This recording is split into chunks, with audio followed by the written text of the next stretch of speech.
Dan sudah bergabung ya Ustadz? Waalaikumsalam warahmatullahi wabarakatuh. Nggih, Ustazah. Alhamdulillah, Masya Allah, syukran Ustadz. Alhamdulillah. Baik Ustadz, kita buka Baik. ya Ustadz ya. Baik. Monggo, monggo, monggo. Auzubillahiminasyaitonirrajim. Bismillahirrahmanirrahim. Merah putih warna membara, lambang perjuangan untuk negara yang utuh. Salam berkah pembuka acara. Assalamualaikum warahmatullahi wabarakatuh. Assalamualaikum warahmatullahi Waalaikumsalam warahmatullahi wabarakatuh. Wabarakatuh. Alhamdulillahirabbil alamin wassalatu wassalamu ala asyrafil anbiya'i wal mursalin sayyidina wa maulana Muhammadin wa ala alihi wa ashabihi wa man tabi'ahu bi ihsanin ila yaumiddin. Asyhadu an la ilaha illallah wahdahu la syarikalah wa asyhadu anna Muhammadan abduhu wa rasuluh la nabiyya ba'da amma ba'du. Alhamdulillah puji syukur kepada Allah Subhanahu wa taala pada malam Ahad ini dengan izin Allah atau Ahad malam ini dengan izin Allah di tanggal 24 di bulan Agustus 2025 kita diberikan nikmat sehat oleh Allah, nikmat iman, nikmat Islam, dapat bersua, bertatap layar dalam kegiatan parenting online Pondok Pesantren Idris Bintan. Eh, Mudah-mudahan kita berharap pertemuan kita ini berkah dan bisa memberikan kebaikan-kebaikan kepada kita semua sebagai bekal bagi kita untuk membersamai anak-anak kita untuk memberikan pendidikan yang terbaik buat anak-anak kita.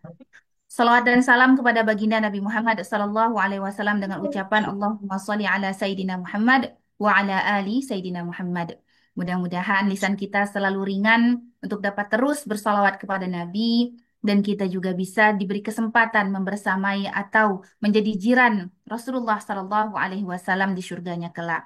Dan yang tak kalah pentingnya adalah kita bisa menteladani Rasulullah sallallahu alaihi wasallam dalam mentarbiyah anak-anak kita.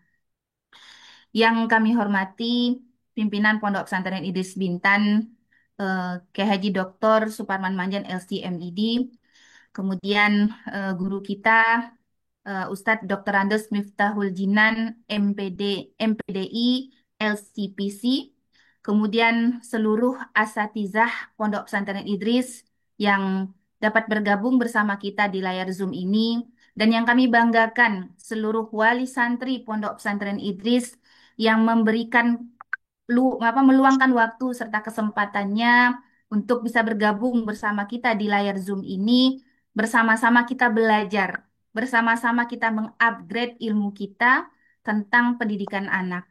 Karena anak merupakan aset terpenting bagi kehidupan kita. Anak adalah warisan yang sangat berharga bagi setiap orang tua yang Allah Subhanahu wa taala amanahkan anak-anak kepada mereka. Eh, Asatizah dan para ayah bunda yang selalu dalam lindungan Allah Subhanahu wa taala. eh, Mari kita memulai pertemuan kita pada malam hari ini dengan sama-sama kita membaca Ummul Kitab Al-Fatihah. wabarakatuh. A'udzubillahiminasyaitonirrajim. Bismillahirrahmanirrahim. Alhamdulillahirabbil alamin. Bismillahirrahmanirrahim. Alhamdulillahirabbil alamin. Arrahmanirrahim. Shiratal Maliki yaumiddin. Iyyaka ghairil na'budu wa maghdubi nasta'in. alaihim Ihdinas waladdallin. siratal mustaqim. Siratal ladzina an'amta 'alaihim ghairil maghdubi 'alaihim waladdallin. Amin, amin. Semoga Allah Subhanahu wa taala mengijabah doa-doa kita semua, doa yang kita ucapkan melalui surat Al-Fatihah dan juga doa-doa yang selalu kita patrikan dalam sholat-sholat kita, dalam kesempatan-kesempatan emas untuk kita memohon kepada Allah Subhanahu wa taala terutama untuk anak-anak kita. Melangkah ke acara selanjutnya, sambutan dari pimpinan Pondok Pesantren Idris kepada Ustadz Kiai Haji Dr. Suparman Mandi SCMID dipersilakan.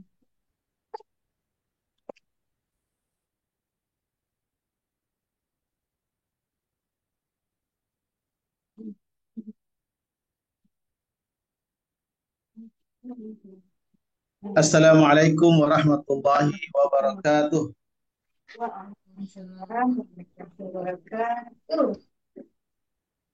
Alhamdulillah wassalatu wassalamu ala asyrafil anbiya'i wal mursalin Sayyidina wa maulana Muhammad wa ala alihi wa ashabihi ajma'in. Yang sama-sama kita hormati guru kita, pemateri kita pada malam hari ini, Dr. Andes Miftahul Jinan, MPDI, LCPC, dan ini mungkin yang pertama kali Ustadz ya membersamai kami pada malam hari ini. Mudah-mudahan Allah Subhanahu wa taala berikan kemudahan kepada kita untuk mendapatkan ilmu yang bermanfaat sebagai bekal kita untuk mendidik anak-anak kita, insya Allah. Amin, amin ya rabbal alamin. Ahlan wa sahlan Ustaz. Terima Ahlan kasih. bik, ahlan bik. Kemudian yang saya hormati moderator kita pada malam hari ini sekaligus Ketua PSDM Pondok Pesantren Bintan, Ustazah Siti Maheran, dan juga ada sekretaris Ustadz Sunardi, dan seluruh kepala-kepala unit, kepala MTS, MA, dan pengasuhan, dan seluruh asatidzah yang hadir pada kesempatan ini, dan yang sama-sama kita banggakan juga seluruh wali santri yang hadir pada malam hari ini. Terima kasih sekali lagi kita ucapkan kepada guru kita Ustadz Jinan yang bersedia bersama kita pada malam hari ini. Mudah-mudahan Allah Subhanahu wa taala berikan keberkahan kepada beliau, kepada ibu beliau, dan mudahkan segala pemahaman untuk kita untuk bisa mendapatkan mutiara-mutiara terbaik yang insya Allah akan disampaikan. Kemudian yang kedua, saya ucapkan terima kasih kepada seluruh wali santri yang bersedia hadir dalam pada malam hari ini. Kami berharap ya sebagai pimpinan Pondok Pesantren berharap untuk bisa fokus mengikuti acara ini, karena sekali lagi kegiatan seperti ini cukup penting bagi kita, karena dengan kebersamaan kita belajar bersama, mengkaji ilmu-ilmu yang terkait dengan kesuksesan dalam pendidikan anak kita itu sangat penting. Bahkan mengupgrade diri kita itu supaya kita bisa berkomunikasi efektif dengan baik kepada anak-anak kita itu sangat penting. Baik dari sisi kita sebagai pengelola pendidikan di pondok pesantren ataupun orang tua yang telah memberikan amanahnya kepada pondok pesantren, tentunya semuanya itu adalah untuk memahami dengan baik bagaimana berkomunikasi dengan efektif agar pembinaan atau pendidikan anak-anak kita sukses, insya Allah. Karena itu sekali lagi Bapak Ibu yang dirahmati Allah Subhanahu wa taala, khususnya kepada wali santri yang baru hadir, yang pertama kali mungkin pertemuan ini ya, untuk santri baru, kami juga mohon pengertiannya bahwa setiap memang program seperti ini tahun-tahun sebelumnya kami secara rutin kami hadirkan tokoh-tokoh yang bisa memberikan pembekalan kepada kita, pemahaman kepada kita dalam hal pendidikan anak-anak kita. Dan alhamdulillah pada malam hari ini kita sungguh luar biasa nikmat yang diberikan kepada kita. Ustadz Jinan sebagai Direktur Gria Parenting itu hadir bersama kita, dan itu jarang. Saya sering dengar acara-acara beliau juga di YouTube ya, berbagai kegiatan-kegiatan yang beliau lakukan, kita bisa mendapatkan informasi atau ilmu-ilmu yang beliau sampaikan kepada kita. Mungkin itu sekedar harapan dan apa yang saya bisa sampaikan. Sekali lagi terima kasih kepada guru kita Ustadz Jinan, dan terima kasih kepada seluruh wali santri yang hadir pada kesempatan ini, dan juga kepada seluruh Ustadz dan Ustazah yang sudah hadir, ucapan terima kasih. Yang belum hadir, mohon untuk segera Masuk ke diingatkan dalam. agar semuanya bisa Eh, masuk di ada link sinyal Zoom pula ini, nanti. agar kita sama-sama Oh. kita belajar bersama guru kita yang kita cintai. Mungkin itu. Terima kasih. Jazakumullah khairan. Wal afu minkum. Wallahu muwafiq ila aqwamit thoriq. Wassalamualaikum warahmatullahi wabarakatuh. Waalaikumsalam. Waalaikumsalam warahmatullahi wabarakatuh. Jazakumullah khairan katsira kepada Ustaz Sulaiman yang telah memberikan sambutan kepada kita semua. Mudah-mudahan insya Allah kita semua bisa mengambil apa yang menjadi inti dari sambutan beliau, ya bahwa kegiatan ini menjadi salah satu kegiatan yang akan terus ya dilaksanakan. Sebelum-sebelumnya juga sudah kita laksanakan, dan ini menjadi media belajar bagi seluruh kita, baik pendidik yang berada di pondok ini maupun juga para wali santri yang berada di rumah. Burung puyuh bermain dengan tempua, berteduh di bawah durian merekah. Bahagia bersua, ayah bunda dan asatizah semua dalam kajian parenting online nan penuh berkah. Mudah-mudahan kita berharap nanti ya ilmu yang di-sharing oleh Ustadz kita, Ustadz Dinan, itu bisa membawa keberkahan buat kita. Baik, Bapak Ibu, Ayah Bunda, Ustadz dan Ustazah semuanya, tanpa berpanjang-panjang lagi, kita beri kesempatan kepada Ustadz Jinan untuk memberikan materinya kepada kita. Namun sebelumnya izin ya untuk apa ya memperkenalkan Ustadz biodata daripada Ustadz Jinan. Nama beliau adalah Dr. Miftahul Jinan, MPDI, LCPC, sebagai Direktur Gria Parenting Indonesia, dan juga beliau merupakan konsultan pendidikan sekolah dan pesantren, juga menjadi Master Trainer Parenting Parent. Sedikit ya, kami ingin memberikan gambaran tentang Gria Parenting Indonesia yang merupakan lembaga nasional yang berada di Sidoarjo, Jawa Timur, di mana fokusnya adalah pengembangan SDM sekolah dan pesantren dalam program Smart Parenting Wali Murid Sekolah dan Pesantren, Bina Sekolah Indonesia, kemudian Bina Pesantren Indonesia.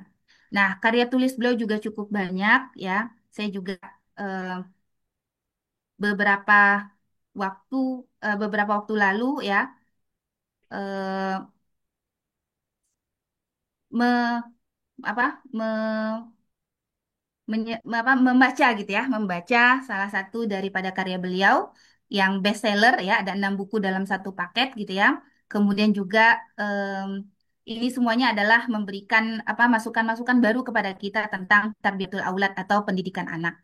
Pendidikan beliau alumni Gontor tahun 1983 sampai 1989, kemudian Institut Pendidikan Darussalam Gontor, kemudian pasca sarjana UIN Sunan Ampel Surabaya dari tahun 1999 sampai 2004, kemudian Loop Institute of Coaching di tahun 2020. Pengalaman, Masya Allah, banyak ya. Menjadi divisi Litbang, LPI Al-Hikmah Surabaya, Direktur of Product and Development Konsorsium Pendidikan Islam KPI, kemudian trainer nasional guru dan musyrif, wali asrama pesantren sampai dengan sekarang, Direktur Geria Parenting Indonesia, juga wakil pengasuh Pondok Pesantren Modern Al-Firdaus Mojokerto. Dan beliau juga Direktur Research and Development Ummi Foundation dari tahun 2022 sampai dengan sekarang. Insya Allah, mudah-mudahan ini tidak rugi ya kita semua hadir pada malam hari ini untuk mendengarkan kajian daripada Ustadz Jinan. Baik Ustadz, karena kita dari Tanah Melayu Ustadz ya, jadi banyak pantunnya Ustadz.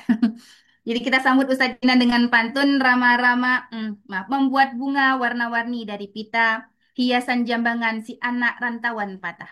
Doa terbaik untuk guru kita Ustadz Jinan yang selalu dalam perlindungan Allah.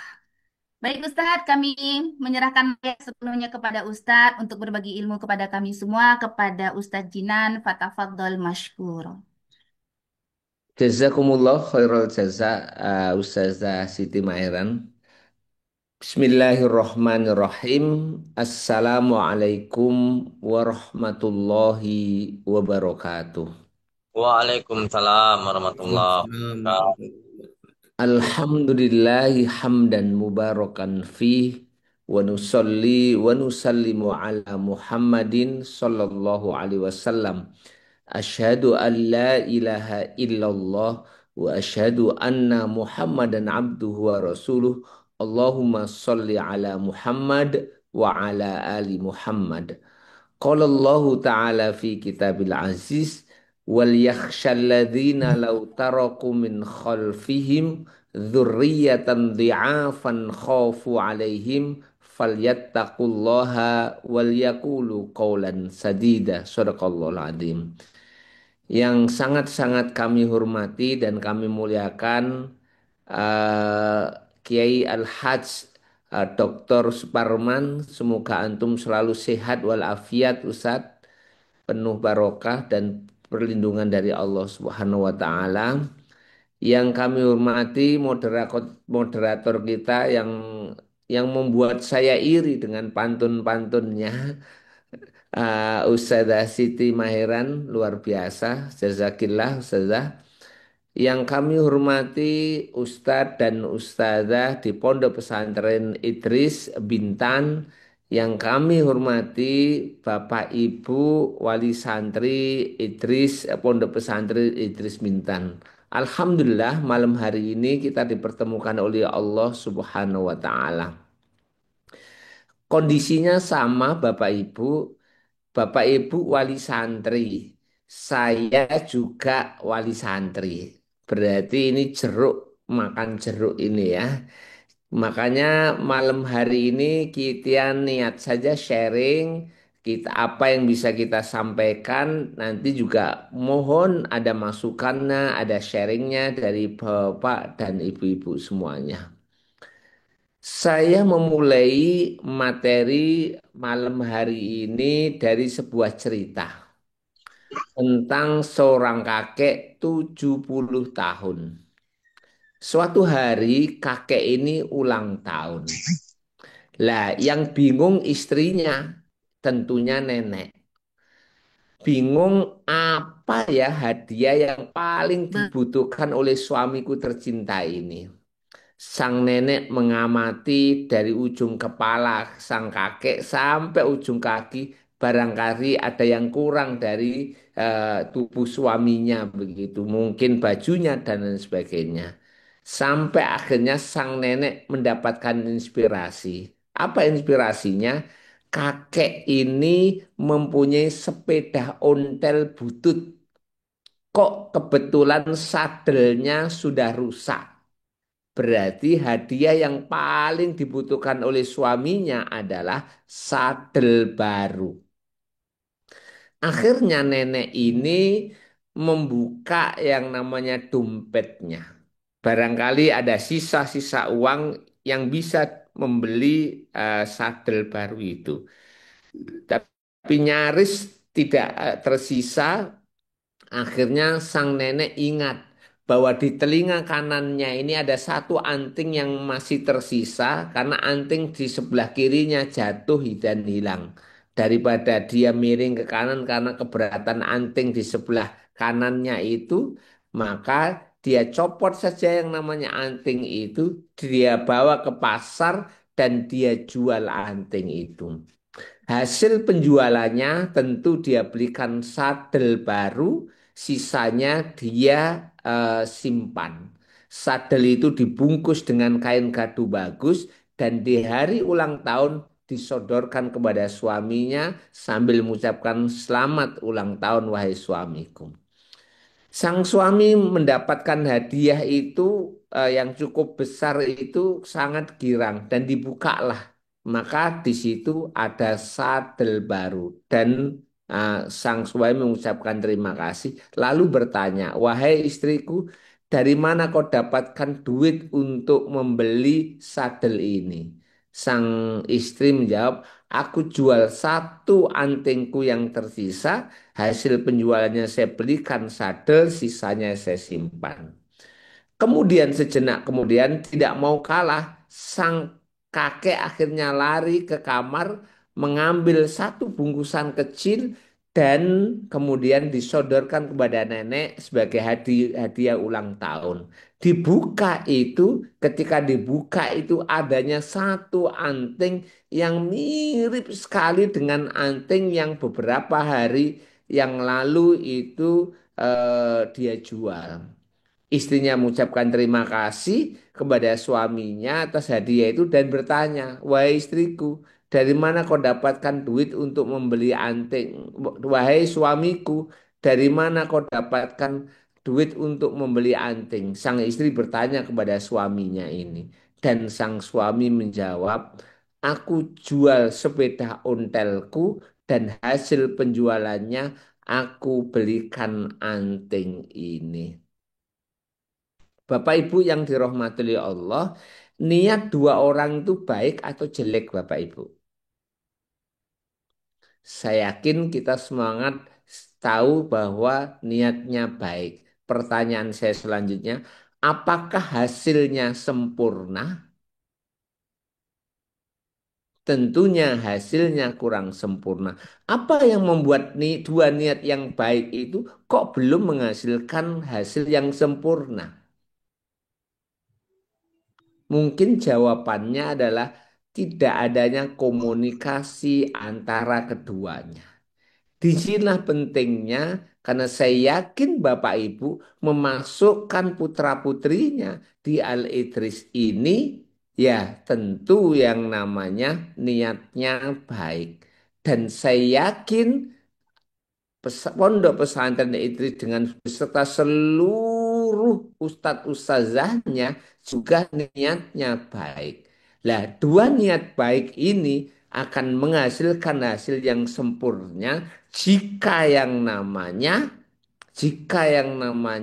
adanya komunikasi yang intens. Tetapi sebaliknya, dua niat yang baik ini kalau tidak ada komunikasi yang efektif, yang harmonis, seringkali kurang menghasilkan hasil yang sempurna.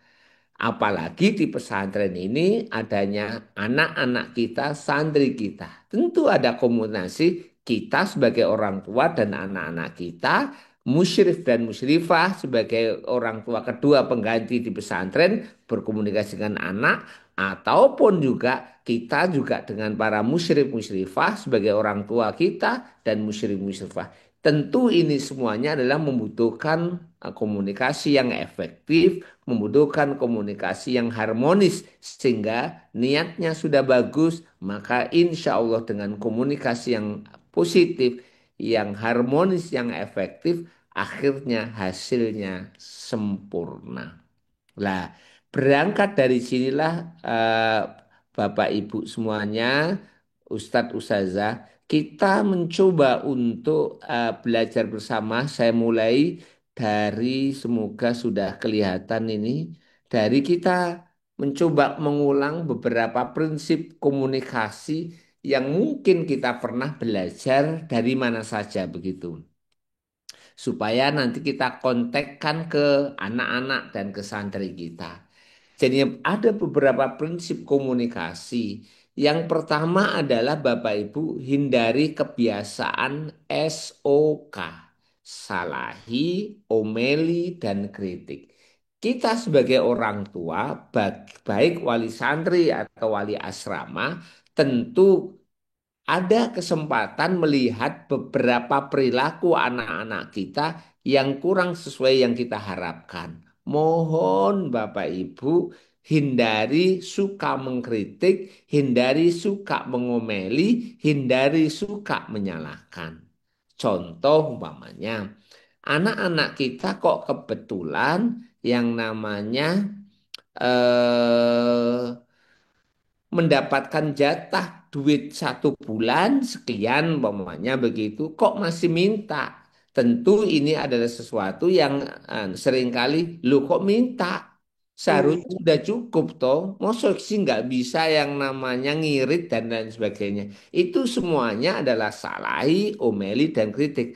Lalu bagaimana caranya untuk menghindari? Kasih aja informasi atau bertanya. Contoh untuk menegur kasih informasi begini, Mas, kita sudah sepakat bahwa jatah kamu untuk sangu, uang saku adalah 751 bulan. Itu kan informasi, nggak ada nada ini. Kita sudah sepakat 1 bulan jajan kamu, tambahan kamu di samping SPP adalah 750.000. Itu adalah mengingatkan atau Mas, berapa ya jatah kamu eh, dalam 1 bulan? Ini adalah sebuah pertanyaan. Jadinya Bapak Ibu, Ustadz Ustazah, pertama yang harus kita perhatikan adalah jika kita mendapatkan anak-anak kita, santri-santri kita melakukan kesalahan, tidak harus berujung menyalahkan, mengomeli, atau mengkritik.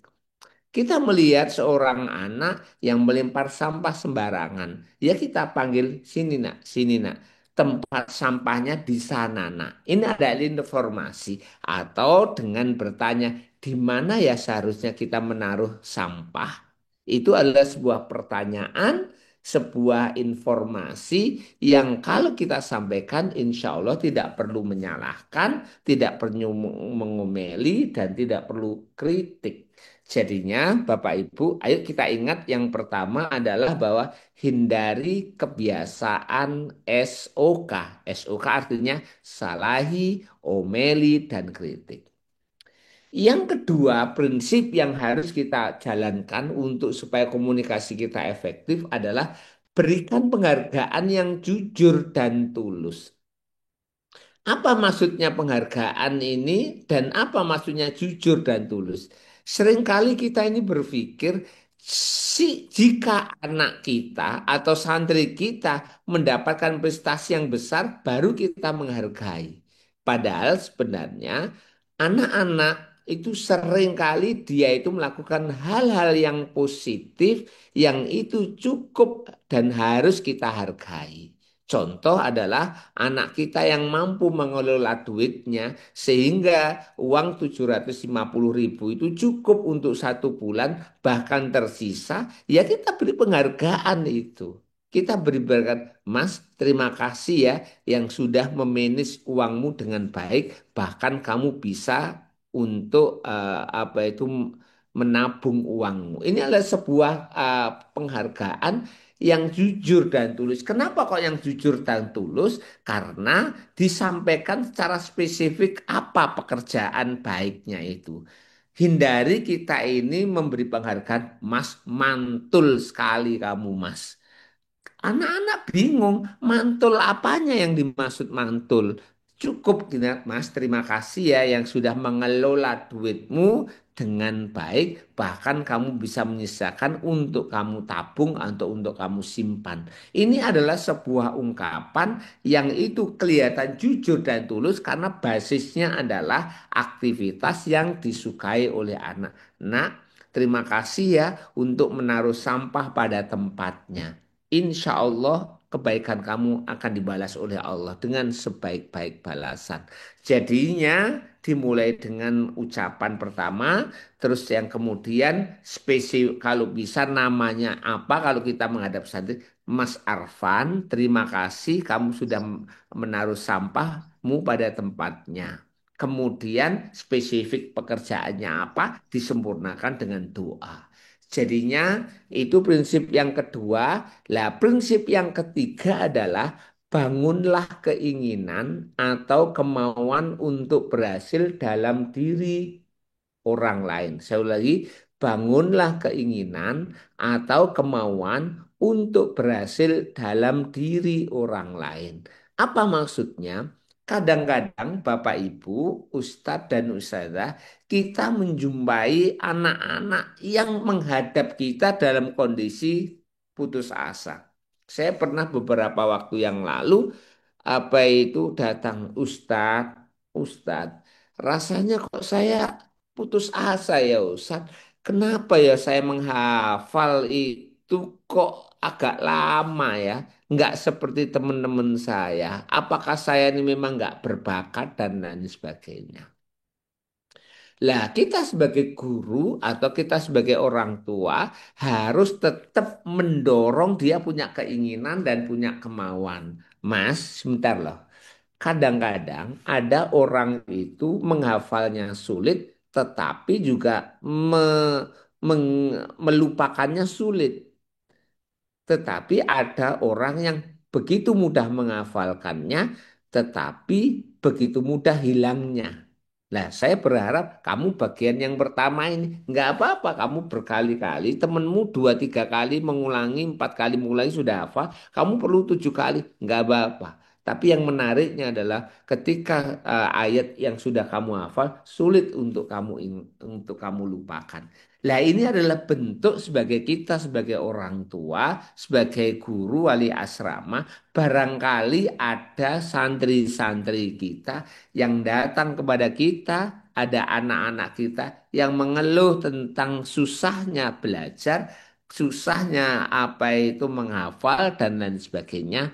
Tolong kita tetap harus optimis, ambil poin-poin penting dan jadikan poin itu sebagai sarana untuk memotivasi mereka, membangunkan keinginan mereka dan kemauan untuk berhasil dalam diri orang lain.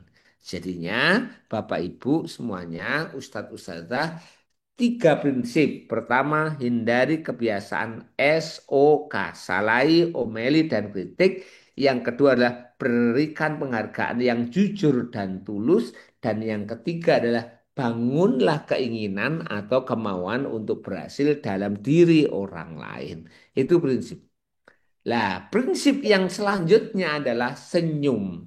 Maksudnya, di dalam berkomunikasi, ya tentu akan lebih sempurna jika kita ikuti dengan senyuman. Bahkan di antara kita telepon saja, kita bisa merasa bahwa orang yang di sana itu sedang tersenyum atau tidak tersenyum. Padahal kita hanya mendengarkan suara saja. Itu namanya smiling voice, begitu ya, smiling voice. Jadinya tolong biasakan senyum. Bersyukurlah beberapa orang yang memang gifted dari Allah ama yang memang dianugerahi untuk mudah senyum begitulah. Dan yang kelima adalah jadilah pendengar yang baik. Apa maksud pendengar yang baik? Maksudnya Bapak Ibu adalah bahwa kita ini udah jarang dengan anak-anak, maka saya berharap seharusnya anak-anak kita harus lebih banyak berbicara daripada kita lebih banyak bicara. Artinya pendengar yang baik itu minimal ada 2 tandanya. Tanda pertama adalah ketika kita bicara dengan anak kita, lalu setengah jam, lalu kalau hasil pembicaraan kita dari mulut kita, kalau kita ketik itu hanya setengah halaman, lalu ketika dari mulut anak kita keluar dari kata-katanya kita ketik 1 halaman, itu tandanya kita ini menjadi pendengar yang baik. Tetapi sebaliknya, kita ngobrol sama anak kita setengah jam, lalu dari mulut kita keluar kata-kata, kita ketik itu 1 halaman HVS, sementara dari anak kita hanya keluarnya kalau kita ketik hanya separuh hafalan, berarti kita ini bukan menjadi pendengar yang baik. Begitu. Selanjutnya adalah ciri menjadi pendengar yang baik itu adalah kita mampu untuk mengulangi. Ini kalau kita tanya kepada anak saya, Le, anak saya yang sebentar lagi mau pergi ke pesantren begitu. Saya tanya, Le, target hafalanmu semester depan ini apa, Le? Dia jawab, seperti semester yang lalu 3 juz, Bi. Maka saya bilang, oh seperti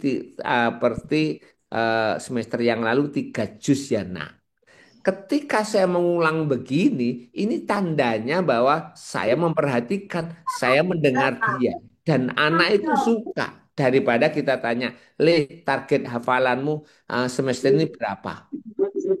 Apa yang membuat target hafalan itu penting kamu capai? Gimana ya caranya? Jadi ini hanya bertanya saja. seperti investigasi. Tapi beda ketika le berapa target hafalanmu semester ini? Lalu dia jawab, ya seperti tahun semester yang lalu 3 juz bi. Lalu saya bilang, Abi kok pernah dengar sebuah hadis, barang siapa yang hari lebih baik dari hari yang kemarin, maka dia itu beruntung, yang sama merugi, yang lebih jelek terlaknat. Kamu makommu di mana? Ya wis bi, aku tak tambahi 3 juz setengah. Oh berarti 3 juz setengah ya semester depan. Lalu saya tanya, apa yang membuat 3 juz setengah itu penting untuk kamu capai? Lalu dia jawab, ya karena disuruh Abi. Saya bilang, oh karena kamu disuruh abimu ya. Selain karena disuruh abimu, apa pentingnya kamu 3 juz? Ya kalau saya menghafal 3 juz, berarti nanti di akhir-akhir pelajaran saya di pondok, itu semakin sedikit tanggung jawab saya untuk menghafal baru. Oh, jadi mengulang itu adalah bentuk paling real eh, menjadi pendengar yang baik. Tentu mengulangannya ada pengulangan komplit jika jawaban anak kita itu pendek atau pengulangan poin penting saja jika jawabannya panjang. Yang ketiga adalah berkuasa dengan nama. Ustadz, ustazah, bapak ibu semuanya, kalau kita bicara dengan seorang santri, lalu kita sebutkan namanya, Mas Fahri, bagaimana, apa itu langkah yang bisa kamu lakukan supaya kamu ini naik dengan kondisi lebih baik dari semester yang lalu. Mas Fahri, apa yang membuat langkah itu menurut kamu paling baik? Mas Fahri, jadi kita ulang-ulang. Kenapa? Karena mengulangi kata itu bagi pemiliknya adalah irama yang paling merdu. Jadinya, Bapak Ibu, prinsip yang keempat senyum. Prinsip yang kelima, jadilah pendengar yang baik. Prinsip yang keenam, berkuasa dengan nama. Ini mohon prinsip-prinsip ini kita coba praktekkan dengan anak-anak kita, dengan santri-santri kita. Insya Allah jauh lebih efektif itu. Nah, selanjutnya adalah prinsip yang ketujuh adalah berilah perhatian yang sungguh-sungguh pada orang lain. Ini kita sering menjumpai, ya mohon maaf, banyak orang tua berbicara sama anaknya sambil yang namanya megang handphone. Di mana sesekali dia ngelihat handphone terus itu. Saya mohon itu bentuk ketidakperhatian kita yang fokus pada anak-anak kita. Atau naudzubillah ada seorang muhafid yang sedang menyimak hafalan santrinya sambil scrollan handphonenya. Ini juga nggak bagus. Maka saya mohon belajarlah kita ketika ngomong sama anak-anak kita untuk fokus berikan perhatian. Sama jika anak-anak kita ngomong dengan kita lalu masih megang handphone dan dia fokus ke handphonenya, ya kita tunggu. Nah, Abi mau bicara dengan kamu. Berapa menit lagi bisa? Oh, 5 menit lagi. Oke, Abi tunggu 5 menit. Ya kita tunggu 5 menit. Lah, terus kemudian anak ini kita 5 menit, Mas, sudah 5 menit gimana ini? Bentar lagi 2 menit, ya kita tunggu 2 menit. Lah kalau dia ngomong 3 menit lagi, biasanya saya dengan halus, mohon maaf Mas, handphonenya saya simpan dulu, kita harus bicara. Lah konteks seperti ini baru ketika anak nggak megang handphone, kita juga nggak megang handphone, kita ngobrol itu. Dan itulah yang akan membuat perhatian yang sungguh-sungguh pada lawan bicara kita, tentu kita dengan anak kita. Kemudian yang selanjutnya adalah berbicaralah sesuai dengan minat orang lain. Apa maksudnya? Ketika kita mulai berbicara dengan anak kita, maka mulailah dengan tema pembicaraan yang disukai oleh anak kita. Jangan yang berat-berat dulu. Baru ketika sudah anak mulai enjoy cerita sesuatu yang disukai, baru pada fokus yang memang kita inginkan itu. Mungkin nilainya yang turun, mungkin yang namanya uang sakunya yang kurang, yang minta terus atau dan lain sebagainya. Tapi harus dimulai dari sesuatu yang disukai oleh anak. Saya masih ingat cerita tentang sebuah keluarga yang punya peternakan sapi. Di sore hari ada seekor anak sapi yang tidak mau masuk kandangnya. Apa yang terjadi? Sang bapak pemilik yang namanya peternakan sapi itu akhirnya menarik tali anak sapi itu. Lalu anaknya diminta untuk mendorong pantatnya. Tetapi anak sapi itu tetap mogok. Lalu akhirnya ada pembantu yang tahu caranya. Diambilkan yang namanya dot yang diisi susu dan kemudian dot yang berisi susu itu dimasukkan ke mulut anak sapi itu dan pelan-pelan tanpa usaha maka dot itu ditarik ke masuk kandang dan anak sapi itu begitu mudah untuk masuk kandang. Apa maksudnya adalah ketika kita berbicara dengan anak kita, dengan santri kita, lalu kita mulai dengan sesuatu yang dia sukai untuk dia bicarakan, hobinya mungkin, kegemarannya dan lain sebagainya, baru nanti fokus pada yang lebih serius, maka insya Allah akan lebih mudah pembicaraan kita. Dan yang selanjutnya adalah buatlah agar orang lain merasa dirinya penting dan lakukanlah dengan tulus. Apa maksudnya adalah bahwa ketika kita berhadapan dengan anak-anak kita, maka jangan sampai lupa, walaupun anak-anak kita di pesantren, untuk minta yang namanya pendapat. Anggap aja lah kita mau beli mobil. Bolehlah ketika kita sambang atau mengunjungi anak, Abi mau beli mobil ini mereknya ini menurut kamu warna apa Mas? Nah, itu adalah bentuk eksistensinya adalah diakui walaupun dia di pesantren. Sangat menyedihkan, ada beberapa orang tua yang tidak cukup empati bahwa anak itu punya kamar. Lalu kamarnya itu dipakai orang lain tanpa izin dulu anak di pesantren.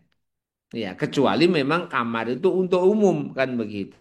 Maka kalau anak punya kamar, terus kemudian di pesantren kamarnya kosong lalu dipakai orang lain, maka harus izin dulu. Izinnya kita kepada anak itu bentuk kita ini menjadikan di eksistensinya tetap diperhitungkan walaupun dia di pesantren. Jadinya Bapak Ibu yang dirahmati oleh Allah, Ustadz dan Ustazah, berarti ada 9 prinsip ini yang kita pegang. Coba kita ulangi lagi. Yang pertama adalah hindari kebiasaan SOK, salai, omeli, dan kritik. Yang kedua adalah berikan yang namanya penghargaan yang jujur dan tulus. Kemudian bangunan keinginan atau kemauan untuk berhasil pada diri orang lain. Kemudian yang keempat senyum. Yang kelima jadilah pendengar yang baik. Dan yang keenam, berkuasalah dengan nama. Baru yang ketujuh, berikan perhatian yang sungguh-sungguh pada orang lain, pada anak-anak kita, pada santri kita. Berbicaralah sesuai dengan minat santri kita, minat anak-anak kita. Dan yang terakhir adalah buatlah agar santri kita, anak-anak kita merasa dirinya penting dan lakukanlah dengan tulus.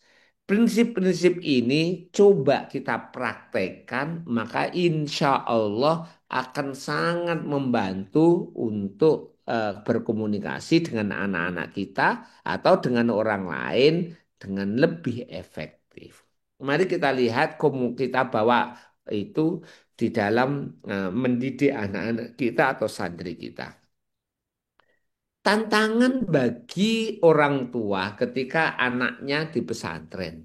Pertama, ada tantangan jarak fisik tentu akan mengganggu komunikasi. Adanya tidak bisa setiap hari bertemu, itu juga tantangan. Tapi insya Allah dengan pentingnya kita tetap berkomunikasi, kita tetap untuk menguatkan bonding kita dengan anak, maka walaupun ada tantangan, insya Allah dengan niat yang kuat, kita akan tetap berusaha walaupun anak-anak kita jauh, walaupun kita tidak satu tempat, tapi insya Allah ada video, time call, kemudian ada pengunjungi anak, itu juga akan membantu. Tantangan selanjutnya adalah waktu yang terbatas, Bapak Ibu. Jadi komunikasi via telepon juga terbatas, kunjungan hanya sesekali, 1 bulan sekali atau 2 bulan sekali. Yang ketiga adalah perbedaan persepsi anak. Jadinya seringkali ini terjadi Bapak Ibu tantangannya. Anak merasa capek, berat, bosan, orang tua seringkali salah langkah atau seringkali overthinking. Ma, aku tiap malam nggak bisa tidur, ma, di pesantren. Begitu kalimatnya. Lah orang tuanya, overthinking lu. Kalau anakku nggak bisa tidur setiap malam, padahal saya nggak bisa tidur satu Itu malam satu ya, malam lemes. lemes. Lalu kalau setiap malam itu anakku nggak bisa, lalu gimana kondisinya?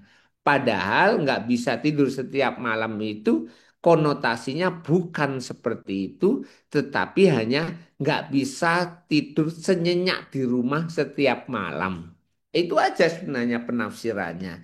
Maka pada titik inilah sikap yang paling baik adalah tentu kita harus menunjukkan yang namanya apa itu sikap-sikap yang baik. Jangan terlalu yang namanya reaktif, tapi sikaplah responsif. Kita akan bahas nanti. Kemudian juga bahasa emosi.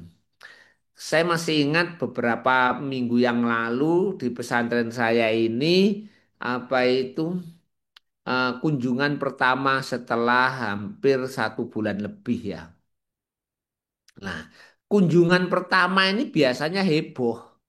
Kenapa masanya? Karena santri-santri yang baru itu bawaannya masih emosi, masih belajar, kan masih kurang kerasan begitu. Akhirnya anak cenderung melebih-lebihkan apa kejadian dari selanjutnya dan eh, kurang bijaknya beberapa wali santri itu terlalu overthinking begitu.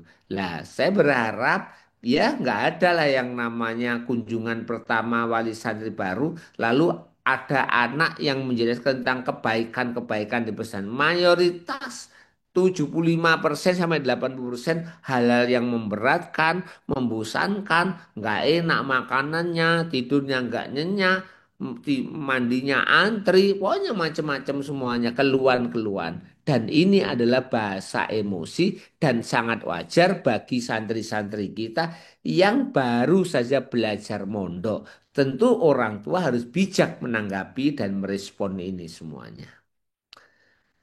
Lah, selanjutnya adalah Bapak Ibu saat telepon dan video call. Ya, kita mulai dengan salam, lalu kita tanya kabar, aktivitas, tanya aktivitas anak, tanya perasaannya dan lain sebagainya. Saya ingatkan tetap menjadi pendengar yang baik, jangan sampai video call langsung kita yang menguasai, yang cerita banyak, yang nanya sambil nekan-nekan, tidak. Kita santai saja, anggap aja kalau video call itu adalah waktu untuk anak. Sudahlah kita mengalah orang tua itu, jika terakhir boleh nggak mama nanya dan lain sebagainya, boleh. Kemudian selanjutnya juga menyisipkan dengan motivasi singkat. Saya ulai lagi, motivasi singkat. Lo ada gak motivasi yang gak singkat? Ada yang dominan orang tua, kemudian akhirnya nasihatnya terlalu panjang. Orang yang yang dinasihati terlalu panjang juga capek loh sebenarnya. Maka saya mohon ini Bapak Ibu. Kemudian hindari bertanya, apakah sudah kerasan ya nak di pesantren? Terhadap santri-santri baru, saya mohon Bapak Ibu hindari pertanyaan konyol ini. Pertanyaan ini sama sekali nggak produktif. Kalau pengen tahu anaknya kerasan atau tidak, ya dirasakan saja ketika mengunjungi, ngobrol gimana itu. Dan saya yakin itu lebih kuat daripada kita tanya dan saya lihat bertanya seperti ini adalah pertanyaan konyol terutama bagi anak-anak baru. Kemudian Bapak Ibu bersikaplah responsif bukan reaktif. Maksudnya adalah responsif itu Kalau kita mendapatkan informasi keluhan anak, ya kita dengarkan dengan penuh empati, dengan penuh ketenangan. Kemudian kita cari informasi sesungguhnya dari pihak musyrif atau musyrifah. Kenapa masalahnya? Jangan sampai dari satu pihak saja kita dengarkan, langsung kita mau bersikap, kita mau nelpon gurunya dengan kondisi emosi, atau kita datang ke pesantren untuk apa itu untuk mengkomplain dan lain sebagainya. Itu adalah reaktif. Bersikaplah yang namanya responsif. Selanjutnya Bapak Ibu yang dirahmati Allah, saat kunjungan. Saat kita berkunjung, ya tentu membawa suasana yang hangat. Jangan langsung marah kalau ada laporan yang negatif tentang anaknya. Jadinya saya mohon kunjungannya itu untuk laporan tentang hal negatif di akhir-akhir saja. Yang awal itu ya yang ringan-ringan, ngajak ngobrol, ngajak main, dan lain sebagainya. Saya senang sekali ada beberapa orang tua itu berkunjung di hari libur anaknya. Kok kebetulan orang tua ini bawa raket. Anaknya juga suka badminton. Dulu pada waktu SD-nya, bapaknya sering ngajak yang namanya badminton di depan rumahnya. Lah pada waktu kunjungan, kok anaknya diminta apa itu bermain. Itu sesuatu suasana yang sangat hangat dan menguatkan bonding antara orang tua dan anak. Yang selanjutnya, anak seharusnya rindu dengan orang tua, bukan rindu dengan handphonenya. Apa maksudnya? Maksudnya adalah banyak loh anak itu ketika dikunjungi orang tua belum ngobrol apa-apa sudah megang handphone dan itu berjam-jam. Kemudian orang tua suruh nunggu anaknya main handphone itu. Saya mohon ini sikap kurang bijak kalau datang ke pesantren untuk menjenguk atau sambang kalau di Jawa sambang anaknya di pesantren. Mohon jangan tunjukkan handphonenya secara mencolok. Supaya apa? Supaya anak tidak terdorong untuk segera pinjam handphone kita, lalu dia main handphone kita dan melupakan untuk ngobrol dengan kita. Kenapa? Karena salah satu target kunjungan itu ya menguatkan bonding, kemudian berkomunikasi dari hati ke hati. Kalau ini terjadi, maka yang terjadi adalah anak akan semakin tenang di pesantren. Kemudian mendengar cerita anak sambil memberikan dengar. Jadi kita dengar aja semua, nggak perlu memotong dan kemudian kasih dukungan. Insya Allah ceritanya banyak dan di antara cerita itu tidak selalu positif, kadang-kadang ada yang negatif, nggak apa-apa. Kita tetap mendengarkan terus memberikan dukungan. Dan ini saya ulang lagi tidak terlalu panjang di dalam memotivasi dan menasihati anak.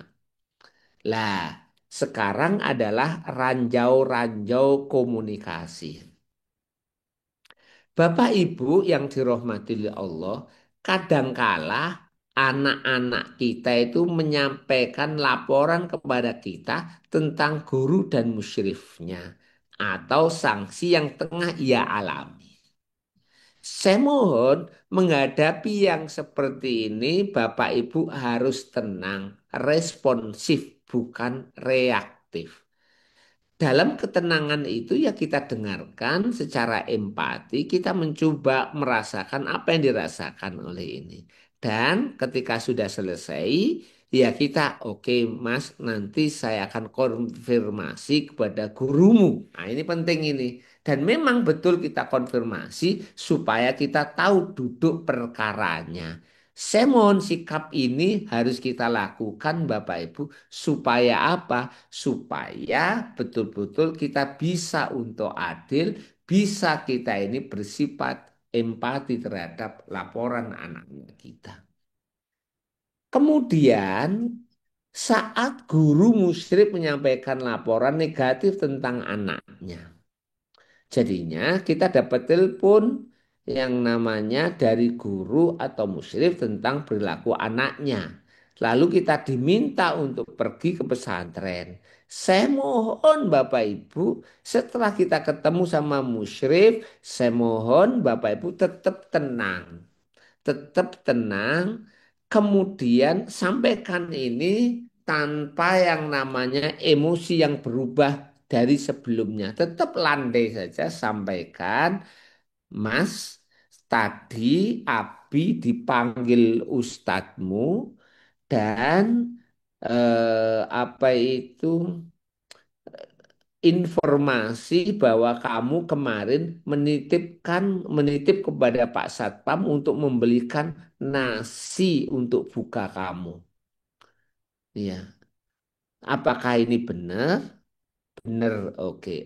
Lah, peraturan pesantren boleh nggak ini? Nggak boleh. Kita apa yang membuatmu terdorong untuk melakukan itu? Jadinya nggak perlu yang namanya ini em, kita tetap tenang aja menyampaikan kepada anak. Kemudian yang ketiga adalah anak mengancam orang tua untuk melakukan hal yang melanggar. Jadi contohnya begini, ini cerita saja ya, cerita.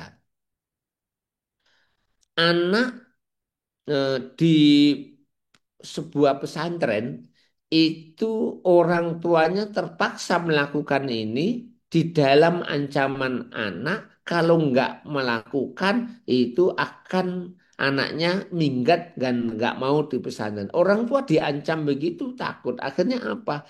Akhirnya mohon maaf orang tua ini mengirimkan yang namanya nasi goreng ke pesantren dan memasukkan handphone kecil anaknya di dalam nasi goreng itu. Orang tua takut. Padahal sebenarnya kalau diancam begitu, saya mohon Bapak Ibu semuanya sampaikan aja pada orang tua. Jangan sampai yang namanya kita tahu walau ini kita lakukan itu melanggar, tapi karena dalam ancaman anak, akhirnya kita melakukan itu. Jadi kalau dalam kondisi anak mengancam kita, maka saya mohon konfirmasi kepada gurunya, komunikasi yang baik kepada gurunya, dan habis itu yang namanya biar tahu penjelasannya, biar dibantu oleh gurunya. Lah, kemudian selanjutnya adalah saat mendapatkan informasi orang tua lainnya. Lah, ini Bapak Ibu, saya berharap sekarang ini di pesantren sudah ada WA group. Lah, yang kurang baik adalah ada WA group yang dikelola oleh Ustadz Ustazah, musyrif musyrifah, tapi ada tambahan lagi WA group yang musyrif musyrifah nggak dimasukkan, yang ada adalah yaitu WA group antar orang tua. Dan ketika WA group ada orang tua, nuansanya akhirnya saling memprovokasi. Maka saya mohon apapun yang tidak sesuai dan sebagainya berita, konfirmasi, tabayun. Supaya apa? Supaya kapal yang sama-sama kita naiki ini tidak kita rusak sendiri. Jadi mohon maaf walaupun terpaksa orang tua yang mengirimkan handphonenya di dalam nasi goreng dan sebagainya itu sama saja sedang merusak perahu anaknya kan begitu. Karena handphone itu kalau sudah dipegang oleh anak nggak mungkin dipakai dia sendiri. Dia ngajak temennya satu kamarnya untuk handphonenya, untuk handphonean, dan awalnya sebenarnya handphone ini sebenarnya untuk anaknya, akhirnya semuanya harus melanggar dan ini nggak bagus. Jadinya Bapak Ibu yang dirahmati oleh Allah Subhanahu wa taala begini. Ini ada satu fenomena. Saya mohon gitu. Fenomenanya adalah ada seorang ustadz yang kebetulan dia melakukan sedikit kesalahan di dalam menangani anaknya. Lalu anaknya protes kepada orang tua karena anaknya nggak berani protes kepada orang tua. Lah, terus kemudian orang tua tersulut. Kemudian orang tua telepon agak sedikit memarahi ustadz itu. Dan setelah itu yang terjadi apa? Yang terjadi orang tua ngomong, nah sudah saya marahi gurumu itu. Beres-beres. Apa yang terjadi? orang tua ini menurunkan wibawa gurunya di depan anaknya sendiri. Saya pernah mengalami bahwa guru anak saya di SD memperlakukan anak saya nggak bagus. Tetapi di depan anak-anak saya sama sekali tidak pernah untuk menyampaikan ketidakbagusan perilaku gurunya. Tetap bahwa di depan anak saya, gurunya adalah makhluk yang baik, makhluk yang sempurna. Jika dia melakukan kesalahan, lalu saya tegur dengan baik, dan teguran saya ini nggak perlu saya ceritakan kepada anak saya, karena justru itu merusak anak-anak kita. Bapak Ibu yang dirahmati oleh Allah, dari sinilah sebenarnya kita mulai terbayang bahwa komunikasi kita yang efektif, yang baik, yang bijak, baik kepada anak maupun kepada musyrik musyrifah ataupun dengan wali santri yang lain akan menentukan kira-kira anak kita itu mulus nggak di dalam perjalanannya. Insya Allah dengan selalu menjaga komunikasi dengan anak-anak kita yang baik, maka insya Allah bonding kita dengan anak-anak kita akan semakin kuat, walaupun jarak dan waktu memisahkan kita. Oke, sementara itu Ustazah, terima kasih. Kita akan sharing setelah ini. Assalamualaikum warahmatullahi wabarakatuh. Waalaikumsalam warahmatullahi wabarakatuh. Terima kasih Jazakumullah khairan. Ustadz atas sharing ilmunya ya. Dimulai prinsip komunikasi, ada 9 prinsip komunikasi ya. Kemudian ada ranjau-ranjau atau tantangan berkomunikasi. Terus juga Ustadz juga memberikan ketika ada diberikan kepada yang diceritakan kepada kita dan hal-hal lainnya. Nah, mudah-mudahan ini bisa menjadi pengalaman bagi Oh, kita, baik sebagai seorang guru maupun juga sebagai seorang wali santri atau wali wali murid daripada anak-anak kita. Untuk memperdalam ya sharingan ilmu kita pada malam hari ini, kami persilakan kepada Bapak Ibu Ustadz dan Ustazah ya yang ingin bertanya atau bisa juga memberikan apa masukan ya terhadap pembahasan kita pada malam hari ini, di mana tema kita adalah komunikasi efektif merupakan kunci sukses dalam pendidikan anak-anak seperti itu. Dan tadi Ustadz juga memukadimahi ya materi ini dengan sebuah cerita gitu ya, cerita yang antara seorang kakek dan nenek yang sama-sama ingin menyenangkan pasangannya ya, ingin membuat surprise gitu ya, tetapi tanpa ada komunikasi, akhirnya ya gimana itu ya, si nenek pengen membelikan sadel sepeda dengan menjual anting, si kakek ingin menggantikan anting istrinya gitu ya. Jadi niat baik tapi komunikasi tidak baik, seperti kita ingin nyebrang tapi jalannya menyeberang sungai tapi jalannya atau jembatannya bolong-bolong gitu kali ya Ustadz ya. Sehingga tidak dapat sampai ke tujuan dengan baik. Oke, silakan sesi pertama mungkin ya. Insya Allah kita buka 3 penanya dulu. Boleh raise hand atau bisa mengirim pertanyaan di kolom chat. Silakan Ayah Bunda, Ustadz dan Ustazah. Ini kita ada pakarnya di sini ya. Dan ini insya Allah Ana dapat kabar beliau juga akan berkunjung ke Batam ya Ustadz ya. Insya Allah ya, Masya Allah. Mudah-mudahan bisa bersilaturahim dengan insya Ustadz Allah. Jinan dan tim Geria Parenting ya. Bisa belajar lebih lebih dalam dan lebih banyak lagi pada beliau-beliau insya Allah. Oke, silakan Ustadz Ustazah, Ayah Bunda. Jangan malu, jangan sungkan, jangan segan ya. Kita belajar bersama-sama untuk menjadi orang tua hebat ya. Karena tidak ada sekolah untuk jadi orang tua, tapi melalui media-media pembelajaran seperti inilah kita mencari ilmu dan pengalaman dari orang-orang yang sudah lebih dulu ya, apa namanya, memberikan pendidikan yang baik untuk anak-anaknya. Mungkin dari apa Ustadz Suparman?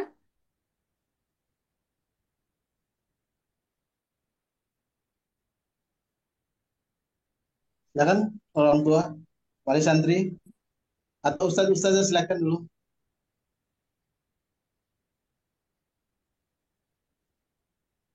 Tadi terima kasih eh, pada ustadz kita yang menyampaikan luar biasa ya. Ini langsung bisa diaplikasikan dalam kehidupan kita ini. Baik itu kita sebagai pengelola lembaga pendidikan dan saya juga sama. Saya juga sekaligus wali santri, Pak Ustadz. Anak saya sekolah di apa namanya di Jawa Tengah. Eh, Kejadiannya sama juga memang apa apa yang disampaikan oleh Pak Ustadz tadi sebenarnya memang begitulah seharusnya kita bisa lakukan untuk membantu pendidikan anak-anak kita baik di pondok pesantren atau di pendidikan lainnya.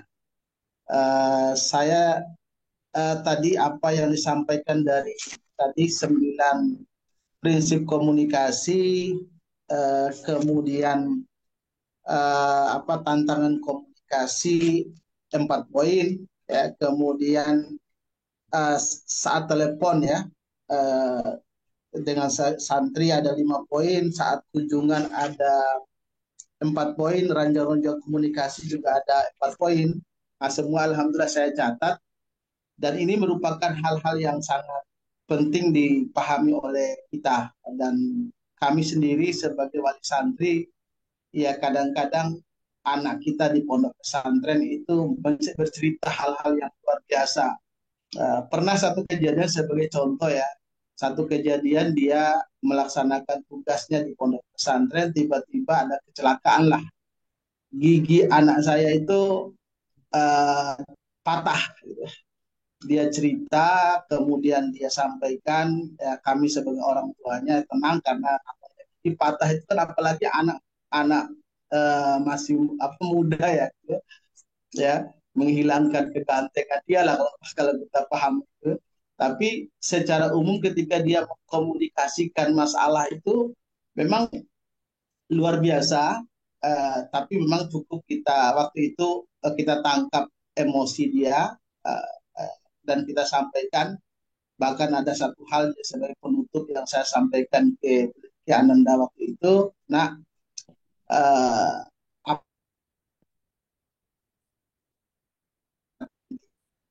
karena aku sudah membantu bersama pondokmu untuk melakukan kegiatan itu dengan baik. Namun Allah mentakdirkan ada kejadian yang gigimu sampai patah seperti itu.